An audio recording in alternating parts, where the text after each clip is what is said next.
So again, very quickly, my name is Holger Dieterich. I'm lab manager of US Now, the startup incubator of Immobilien Scout. But I'm not here to tell you that.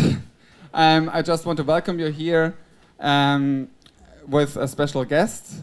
And without further ado, here's Alexander Osterwalder.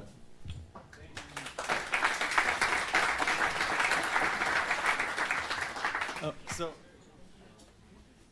let me explain why I'm wearing a suit. So actually, I'm an entrepreneur myself. I was running a workshop today on business models. So this is my second thing I'm doing today. I wrote a book called Business Model Generation, together with a co-author called Yves Pigneur, professor in Lausanne, and 470 people who joined and co-created the book. Now, short anecdote that actually not very many people know, but I'm an entrepreneur. I'm building a software company that does tools for business model innovation. And the funny thing is, this book has been pretty successful, right? And my mother bought the German version because there's a sticker on it called Management Buch des Jahres, right? And she didn't unpack it because she wanted the sticker. But here's the funny thing. All of us have parents. Some of us have parents that are still alive. Until about last year, my father and my mother were sending me job offers all the time, while this book was selling over 100,000 times, because they thought, that can't be serious, right? Not working for Siemens or for some kind of big company or for telecom, that just can't be serious, right? And only when my mother saw the sticker did she let go and my father stopped sending me job offers, right? So entrepreneurship is a hard thing to explain to your parents, right? So fine.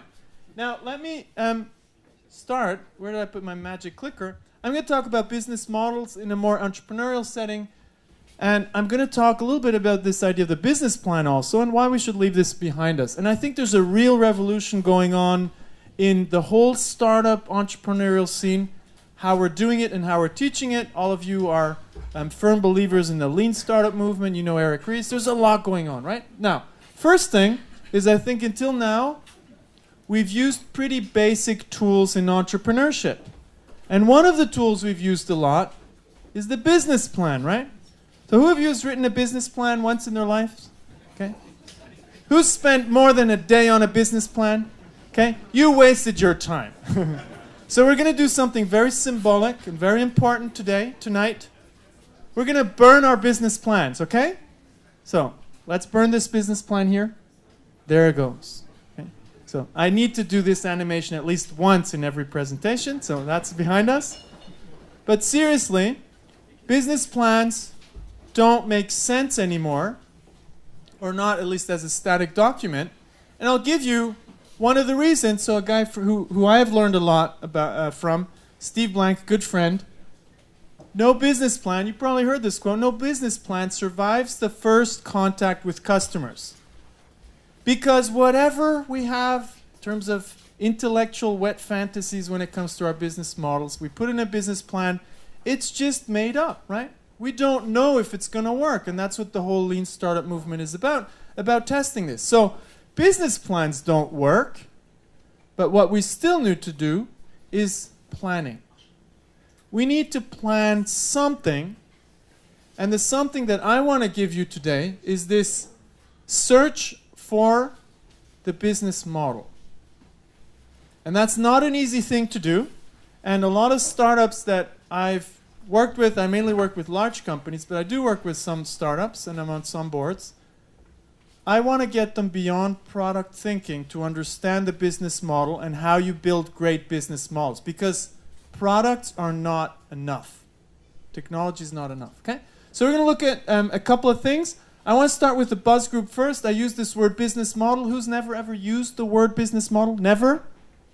Okay, you'd be the 8th person in the world I've met who didn't use the word business model. So since you know what a business model is, you all know what it is, work with the person beside you, work in groups of 2, and discuss what's a business model and write down your definition, okay? I'll give you 1 minute to do that. Okay. Okay, let's do this together. Let's quickly discuss this together. So usually at this point, I mean, some of you know the book. I would guess about half know the book and the method and what I call a business model, half don't. But usually at this point, when I speak to an audience who haven't read this stuff, they go to Google. They Google what's a business model, right? Or they go to Wikipedia. Okay, who cheated? Who went to? It's not cheating, but it's not a trick question. Anybody who hasn't read the book have a definition of what a business model is? What's a business model? It describes the way you turn resources into a value or and revenue. Okay, so how you turn resources into value and revenue. Great, first definition. Anybody have a different definition? Anybody have a very different definition? Okay. It's a scheme to make money. A scheme to make money. Hopefully not like Madoff. Okay, that was a scheme as well. Fine, different definition. Okay. Anybody have a very different definition with different elements in there? Anybody else? Come on, it's not a trick question. Yeah, over there. Call it out. What's a business model? Some kind of sewage system where your marketing all gets poured in and flows everywhere. Okay, sewage system, marketing flows in everywhere, and then hopefully you make some money, right? Okay. Now, I ask this question everywhere in the world, and I always get this picture. Anybody know what this is? A beautiful painting by Bruegels describing the Tower of Babel.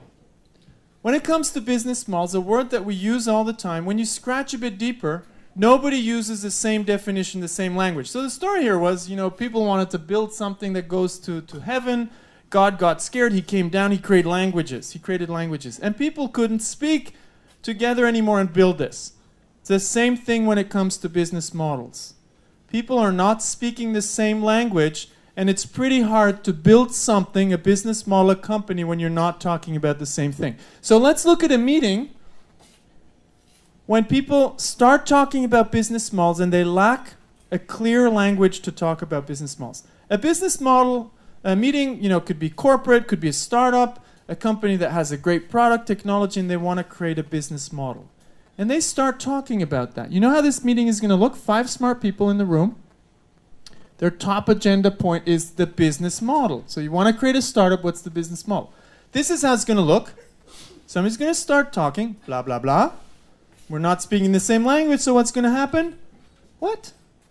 Next person's turn, blah, blah, blah. Huh? Next person's turn, blah, blah, blah. And it goes on like that. And after 3 hours, you're still talking, right? Do you know how you call this phenomena? Anybody know? How do you call this phenomena? Meeting. It's a meeting, of course. Goes on for hours, blah, blah, blah. Okay, not 3, 5, 10 hours. Okay? But there's a specific term for this phenomena. It's called blah, blah, blah. There's a book by a friend of mine called Dan Rome. He wrote Back of the Napkin, but his new book is about blah, blah, blah. What to do when words don't work. And when we describe business models, we shouldn't just talk, we should sketch them out. And that's what we're going to do together. We're going to get over blah, blah, blah, talk about business models. 3 things. A language to discuss business models. So we're going to use the business model canvas. Who knows the business model canvas? Hands up. Okay. Who doesn't know, never heard of the business model canvas? Wow, minority. Okay. Interesting. So I'm going to go through that quickly. Then we're going to look at something that I think is really important. The canvas is easy to use, but you can think of it in more sophisticated ways. So I'm going to give you levels of business model thinking. And the third thing, this is what you all really know and practice, is already this idea of lean startup, experimenting with your business model and learning. Okay? Does that look fine? Is that okay? So, first thing, let's look at this. How do we get beyond this?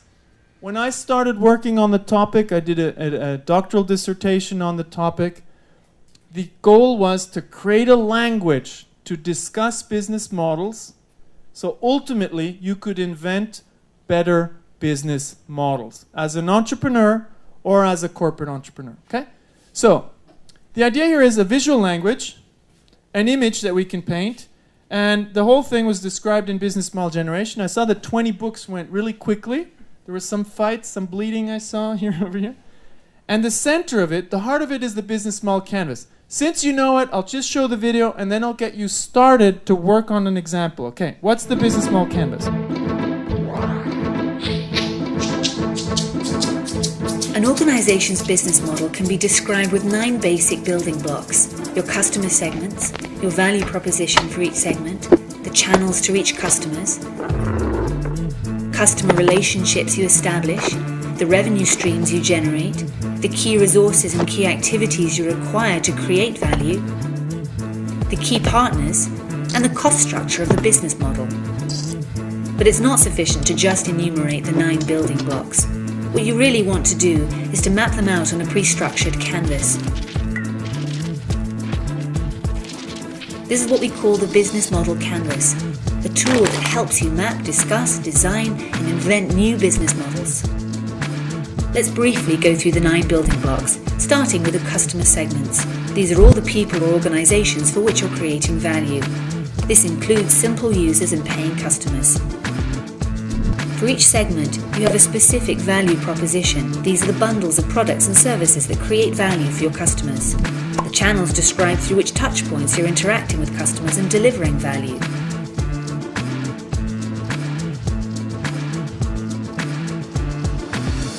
The customer relationships outline the type of relationship you're establishing with your customers.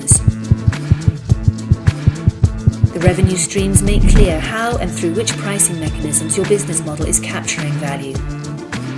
Then you need to describe the infrastructure to create, deliver, and capture value. The key resources show which assets are indispensable in your business model. The key activities show which things you really need to be able to perform well. The key partners show who can help you leverage your business model, since you won't own all key resources yourself, nor will you perform all key activities. Then once you understand your business model's infrastructure, you'll also have an idea of its cost structure. So with the business model canvas, you can map out your entire business model in one image. This works for startup entrepreneurs just as well as for the most senior executives. Okay, so we're going to distribute you a canvas because I'm going to get you to work a little bit. And I'm going to get you to work on a case. But the most interesting thing that I've learned over the last couple of years is that when you do this, mapping out your business model, you ask yourself, which customers am I serving? Sticky note. What am I offering them? Sticky note. Well, if that's what I'm offering them, what do I need in terms of key resources? Sticky note. What you get is a better conversation where you won't just discuss the product or the segments, you'll discuss the big picture. I think one of the important things that a lot of entrepreneurs get wrong is they don't focus on all the 9 blocks. They get it wrong. They're so into their technology that they fail. So, let me give you a case. We're going to work on an illustration. That's why we're giving you the canvas. I want you to work in groups of 2. So don't work with the same person you just discussed with. Pick another person, somebody who you don't know. Gonna get you to work on coffee, okay? Everybody listen. I lost my authority already. That's pretty quick. Okay. Can you listen? Okay. We're gonna work on coffee for a moment, very quickly on coffee. Some of you look like you need coffee. I love coffee. Question. If you look at, and some of you might have seen this example online. If you look at Swiss households, how much do you think do Swiss households, and it's a proxy for other countries, how much do you think do they spend less or more on coffee? So we're in a commodities business here. I'm asking you, how much do you think do Swiss households spend less or more on coffee? Do they spend 20% less? Do they spend 20% more? Any guesses? Who'd say less? Commodities business? No, some, okay. Who'd say more? Probably most of you. Any numbers? How much more? 20%? 50%? It's a commodities business. You sure? You sure? If you have a book, I'm going to take it away again if you're wrong. Okay. Twice as much? 200% in a commodities business? Okay. Any other numbers? Okay. Now everybody's careful, okay? Are you an entrepreneur? Who's an entrepreneur in the room? Who's an entrepreneur? Okay, you're not taking any risks here for that? Okay. And it turns out it's 8 to 10 times more. And those of you who know the Swiss, we don't throw money out of the window, right? That's why we have all these banks. We hoard the money. So, 8 to 10 times more, and it's not just George Clooney. In fact, it's Nespresso. It's the brand George Clooney stands for. So Nespresso gets us to pay 8 to 10 times more. At the center of Nespresso is a machine. Well-designed machine, pods, aluminium pods with coffee inside. You take a pod, you put it in the machine, you get a good espresso. One that, you know, even an Italian could call an espresso. So, here are the results. And they started as a startup inside Nestle, biggest corporation, biggest food company of the world. Results. Still one of the biggest growing companies inside Nestle, biggest food company of the world in Switzerland. 30% growth rates per annum. So for anybody, you know, who over 10, 11 years, that's pretty good if you're not Facebook, if you're not Google. I presented this at Google and they said 30%. Come on, so what? But for most of us, we'd be happy if we'd have this for a long time. And it represents, and that's pretty nice, a $3.8 billion business. That would be, what, 2.8 billion euro, okay? With one product line. What I want you to discuss now on the canvas with your seat neighbor is what in their business model makes them so successful and turn them into a profit-spitting machine. What are the elements in the business model that make them so successful, okay? In groups of 2, start discussing what makes Nespresso so successful. You know the machine, it's all you need to know to start with, okay? Let's go. Okay, let's do this together. Let's do this together. Let's do this together. So it's just to get your brains going, okay? So I'm not the only one talking here. Now, I would congratulate this team. They came well equipped. They came with sticky notes. Okay, very good. Congratulations. So, let me just hear a couple of a little bit of feedback. What's important in the business model of Nespresso that makes them so successful? Let's start here. What did you say is the most important that makes them so successful? Just a couple of points. Best coffee and easy to use. Okay, best coffee, easy to use. Where would that go? In the middle block, right? Okay, what else? Anything else? What came out of this group? Anything that came out of that? Yeah, they sell capsules over their own infrastructure. Okay, they sell pods over their own channels. Okay, their own infrastructure, their own channels. We'll see what that means afterwards, yeah? Over here? Good, okay. We heard here patents, intellectual property to fight others. Why patents? Why do they need those? Right, because you put one pod into that machine, right? If others can put pods into that machine, what's going to happen? They're going to lower the prices and the margin's going to erode for Nespresso. They can only ask for 6 to 8 times more money per gram of coffee because they're the only ones that are allowed to make those pods for that machine until 2012. Some of their patents are running out this year, okay? Any other points? Any other what's making them so successful, yeah? Great design. Great design, okay. Again in the middle, what else? Yeah. Long-term thing. Once you buy the machine, you have to keep buying the pods. Okay, that's what you say. You're screwed once you got that machine, okay? Because once you have it, you're locked in. You don't have a choice, right? You can only buy those pods. And you need the patents to protect that. Anything else in the back there? Yeah. It's an affordable luxury, right? I mean, it's like being George Clooney yourself when you make that coffee. My wife wants this because of George Clooney, I'm pretty sure. Okay. Anything else? Okay. Let me just point out a couple of things. Studying business models that were extremely successful can help you create better business models. Studying examples like Nespresso, even if you're in a totally different field, can allow you to design better business models. Then the second thing is, many people focus on this box and on this box, okay? Great design, easy to use, blah, blah, blah, high-end segment.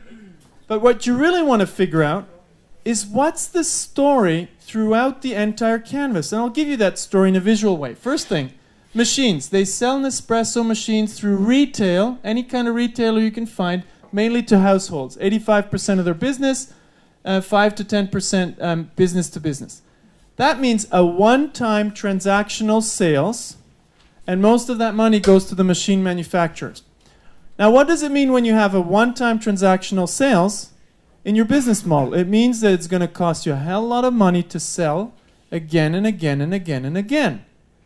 But they have something more interesting, which we discussed. Once you have the machine, you're going to buy pods again and again through their own channels. Mail order, call center, then Nespresso.com, then Nespresso stores. These are repetitive sales, recurring revenues. So sometimes entrepreneurs even fail with these basic reflections. Transactional sales means huge sales costs. Recurring revenues, when you're locked in, even better, means little sales cost because people are going to come back and spend again and again, okay? Now here's something interesting.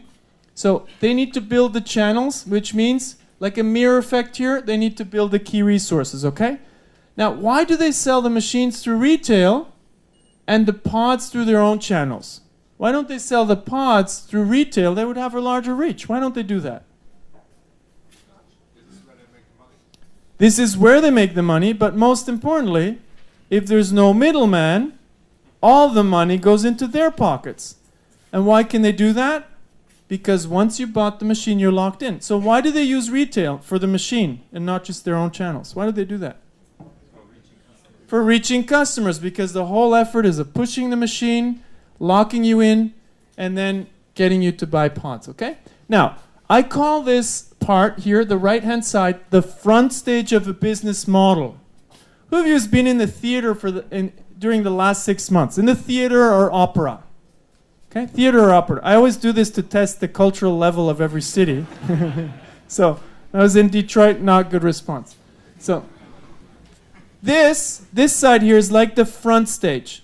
This is everything the customer sees. It's on the stage. This is where you interact in your business with the customer. Now, every theater with a front stage has a backstage, right? You don't see the backstage, but the backstage makes the front stage possible. So it's a little bit like a mirror. What's going on here in the front stage, you'll see it in the backstage. So here we had one example. The channels in the front stage are a key resource in the backstage because Nestle didn't have direct channels. Another thing that you really want to think of is, hey, these 9 building blocks are the 9 most important decisions you're going to make on your business design. The front part is all about value creation and how you capture value from revenues. That's the front stage. The backstage is all about the cost drivers and how they create costs. And business is pretty simple. Value drivers and capturing value needs to be bigger than the cost drivers. It's really simple, right? But the point is here that you have all 9 on one picture. Now, key resources. Let's do this quickly together. What are the key resources you need here in the backstage to do this? What do you need in there? I'm listening. You need patents. We heard that. What else? Coffee would help, right? That's really important. And actually, they're really good in sourcing. 2 things. What else? Another 2? Aluminium. So they have production facilities actually to make the pods. They produce those themselves. They churn out 8 to 12 billion pods every year. What else? There's a big one missing. Technical service. Technical service could be. There's a big one missing. You don't have it yet? Marketing. Marketing is an activity. What's the equivalent in the key resource? Brand. Okay, so you have about 5 things here. Patents, brand, coffee, production facilities, distribution channels. Then the marketing is up here, together with business to consumer distribution, production and supply chain management. And when you sketched out the backstage here, guess what? You got all the cost drivers. So very quickly, you get the big picture. Now, why do I use Nespresso as an example? Because they have a real story throughout the business model. It's not just about the product that turns them into such a successful, profitable company. It's the business model. There's another lesson that we're going to learn now. Second point. The idea of levels of business model thinking. The second point is that, you know what? Nespresso, they started out with the same machine, but a different business model. You know what happened? They were so close to going bankrupt. Same product, simple use, great design, good coffee. Same product, and they almost went bankrupt. And this is how the business model looked. Like Nespresso system, developed in a joint venture with the machine manufacturers, sold through the sales force of the machine manufacturers of these joint venture, the channels, to offices. Two things that didn't work. Offices didn't give a shit. And you know else who didn't give a shit? The sales force of the machine manufacturers. Because they sell big and serious machines. Why would they sell a little coffee machine there? So the incentives were not aligned. Now typically, with the whole lean startup thinking, you would catch these things. What you don't necessarily catch with the lean startup thinking is what we've seen before is it's not about this box alone. It's about figuring out the right business model. Okay? Now, Nespresso went on. They learned their first lesson. The difference between success and failure is sometimes not the product, it's the business model. And the product. It's not or, it's and. Okay? Good. Now, more lessons. They created a new machine called Dolce Gusto. Who's a cappuccino drinker in the room? Who's a cappuccino drinker? Who's an espresso drinker in the room? Okay? One thing you got to know for life is cappuccino drinkers and espresso drinkers don't match. Okay? They don't mix. So if your girlfriend, boyfriend, husband, or wife is not the same type, better watch out. Okay? You can have an expensive divorce. Now here, what's interesting, it's a similar machine. You have pods to make a cappuccino. But you know what? It's a different business model. And they went on, hey, they found out, you know, what if we did this for parents?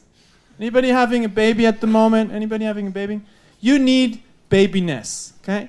It's a pod with formula inside. You take that, you put it in the machine, you press a button, and in 30 seconds you get a bottle, okay? That would have turned me into the perfect father and husband. Because my strategy when, 5 in the morning, my strategy was the pillow and pushing my wife out of bed. So she would go make the bottle.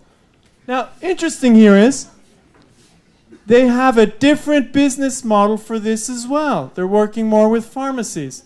They need to find that business model. They're testing. And the third one, the last one that they're doing is specialty.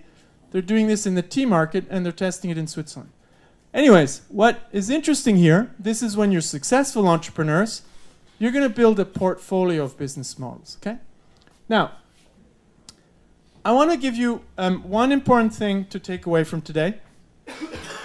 And that's, okay, for those of you, a lot of you know the canvas, and a lot of you use it, but there are different ways of using it. And I'm going to draw something. I'll be a little bit provocative, but I want to share with you something that I came up with when somebody told me, it was actually at a lean camp in London, right? I'd go to these events sometimes because I really enjoy interacting with entrepreneurs because I'm one myself. Now, somebody there said, when I discovered the canvas, it was great. It was a great checklist. And when I heard the word checklist, I felt like somebody just stabbed me in the heart. Okay? It's not a checklist, but in fact he was right. That at one level you use it as a checklist. Now I'll show you, I'll see if I can actually draw this with my finger. So when you start out with entrepreneurship, often you just focus on this, and this is what I call a level 0 strategy, because you're actually not focusing on the business model, you're focusing on one thing. It's this. Anybody know what this is? What? It's a product, it's a value proposition. For those of you who thought it's a present, okay, please look at this. It's clearly a value proposition. It couldn't be clearer. Okay? But people who just focus on products and value proposition, I call these the oblivious. They're not aware that they could actually think in a more powerful way of the business model. Fine. Want to focus on the product? Great. That's okay. But you know what? You could be a bit more sophisticated and think of business models. This is what I call a level 1 strategy. People who discovered the canvas and they use it to fill it out like a checklist. Okay? Oh, I need a customer would help, right? Okay? I need somebody who pays. Welcome Twitter would help, right? Okay, so you sketch out the business model. In the middle you have the value proposition. And you just use it like a checklist. This is what I call the checklist approach. And this is one that's practiced by the beginners. Okay? And that's fine. You need to start somewhere. But when you get good at this, when you're starting to study business models like Nespresso or Apple, you're not going to be happy with being at that level 1 anymore. You're going to go to level 2, and you're going to use the canvas to develop a business model with a real story, where everything has a reason to be, like the channels we saw, using the product characteristics to draw out a business model that has a story and is different from others and will compete on the business model and not just on the product. Because Nespresso is clearly not competing on the product. But the good product, the great product, design, usability, is a core part of it. Without that, they couldn't do it, but it's not enough. This is what I call the masters. So welcome if you're already here. That's fine. But what you really want to do, you don't want just want to be a master. Come on. You want to go to level 3. Level 3, I don't know if anybody of us is already here in the room. Level 3 is you have a successful business model, still growing, still successful, and you don't stop there. You actually already start experimenting with new business models, building new business models, and you go on, right? And clearly, Nestle with Nescafé, Nespresso, Dolce Gusto is there. And you know how you call these? Anybody know how you call these up here? Ninja. You call them, that would be good. You call them the invincible. A company that changes while they're still successful, or even disrupts themselves while they're still successful, is practically impossible to beat. So let me make this even clearer. If you are focusing on product today, this is what you're doing. Let me see my drawing skills. You are competing on, anybody know what this is? Okay, there's a bicycle. Okay, I know my 8-year-old son would do a better job, but he's not here now. Okay, what are these? How do you call these? Training wheels, right? If you're competing on product, you're competing on training wheels. Like my 5-year-old. She's competing on training wheels. If you're really good at business model thinking, if you're up here, you know how you're competing? Anybody know what this is? Okay, I know my visual thinking skills are not great. No. It's, let me write it down. Okay, since you clearly don't have very many visual understanding skills, it's a Ducati Monster. Okay? A motorcycle Ducati Monster. So you know what? It's your choice. Do you want to compete on training wheels, or do you want to compete on a Ducati Monster? Up to you. I'll leave you the choice. Okay? Fine. But what's really important is we don't have enough time, but I could give you tens of examples where competing on the business model is a different game. Nobody competing on products can beat you when you compete on the business model. And that's where you really want to be. Take some thinking. Now, let's go quickly to this, experiments, and I'll finish up with this. Designing business models, prototyping business models is working like an architect. Anybody heard of Frank Gehry? It's one of the iconic buildings that he made. Guggenheim Museum, okay? When Frank Gehry starts a building like this, the Guggenheim Museum, it's not a heavenly intuition coming down on him. It's a very structured creative process, and what he does is a lot of study models. He does tons and tons of sketches of different models going in different directions. He does alternatives. So he's not just going down one road, falling in love with this idea. He's doing many, and there's at one point where he say, this is the design I'm going to use. What does that mean for us in business models? It's the same thing. Don't fall in love with your first idea. even before you test it, what you really want to do is you want to prototype your business model. You want to make one sketch, fine. But you also want to look at, hey, what if I give away my product for free? What if I build a business model without fixed costs, only variable costs? What if I build a business model, you know, that has some kind of platform field? What if I do a business model with my biggest competitor? You want to sketch those out, those very different alternatives, to learn about them. You want to throw in some ballpark figures to see, okay, could a transactional model work where I sell? Could one with recurring revenues work? How could I do this? And if you do that kind of thinking, you'll get to a better solution. You'll get to a better business model. And when I say solution, I don't mean the product. I mean the business model. It's a very different kind of thinking. Okay? So this is what designers call prototyping, and this kind of prototyping is the conversation you have with your ideas. Okay? So how can we boost prototyping? I'll do a little demo actually, because I have a little present for you. And the books were for free. I'm going to give you something that's not for free, but I'm going to give you something. So we created a thing called the Business Model Toolbox. Who's heard of the Business Model Toolbox? Okay, a couple of you. Little demo. Can I do a little demo? Yeah?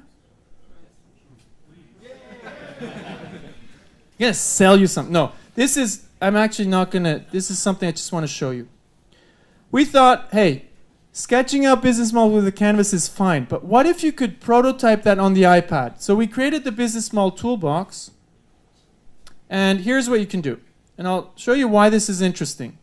So let's do a business model for this app. Okay, value proposition, business model app. I can think through my business model. Okay, who could I target with this? Entrepreneurs. Oh, shoot. Yeah, that's very good. Here we go. Business model app in the middle of the value proposition, entrepreneurs over there. I could sell it to consultants. Any consultants in the room? Here you go. Okay, what's a channel you need to use when you sell an app? You don't have a choice. It's the App Store. And let's say I'm selling the app. It's an app sales. Okay?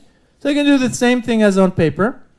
But where it gets interesting, what you already want to do at this point is what I call the sanity test. You want to turn on the estimator on top, and you want to say, you want to throw in some numbers. How many entrepreneurs in Berlin could be interested in this app? Say 30,000. Okay, it's Berlin. It's not Delhi. Okay, how many consultants could be interested in this? 30,000. Now, let me throw in a revenue stream. I could sell my app, here, sales of my business model app to entrepreneurs. But hey, what happens if I sell an app on the App Store? I have to pay Apple a hell lot of money because they have a good business model. So the revenue stream is a sales minus a transaction cut. See, that's what keeps me short. Okay. Business model app to entrepreneurs. How many can I reach? Market share, let's say 15% the first year.